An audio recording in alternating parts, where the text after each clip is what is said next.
Do you remember that time when Stalin used a flying aircraft carrier in order to destroy the Romanian oil fields? Well, if you're a normal person, you'll probably answer with no. Okay, so let me explain what the hell happened.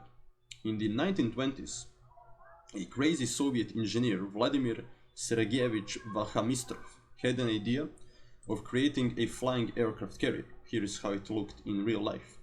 And at the time, all great powers were faced with an obstacle. Bombers could fly much further than the jet fighters, which meant that on enemy territory they could not utilize their own jet fighters in order to protect their bombers from the enemy jet fighters. And this crazy Soviet engineer had a solution. Let us build a flying aircraft carrier, he said. The Zveno project. It became known as the Zveno project, and in 1931 this crazy vessel for the first time had a successful flight.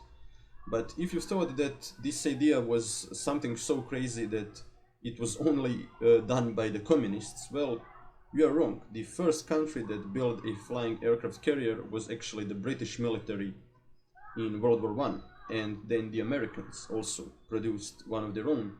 But the only country that utilized it in a successful way and that used it in combat was Stalin's Soviet Russia.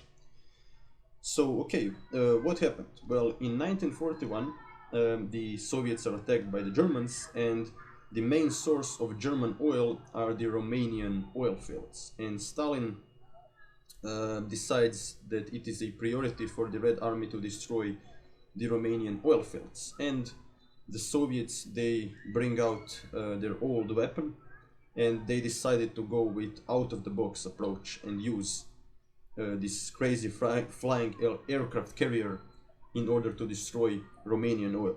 And a crazy thing that happened is that at the time the Germans knew that Soviet jet fighters were unable to fly as far as to reach Romanian oil fields, which is why when these flying aircraft carriers entered Romanian territory and these jet fighters were then disengaged and sent on their mission, they managed to destroy the Romanian oil fields without the Germans firing a single bullet at them.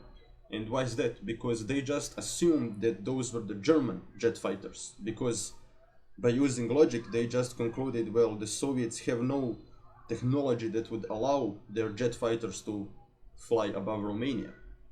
But they were wrong, because Vladimir Sergeyevich Vachamistrov actually produced a flying aircraft carrier, and in 1941 the very same vessel was also used in order to successfully destroy a bridge over the Dnieper river, which also crippled the German war machine.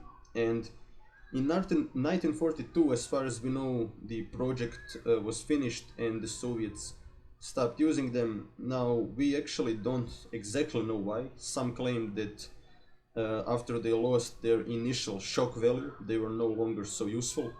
Some claim that they were too expensive, that Soviets then had other priorities.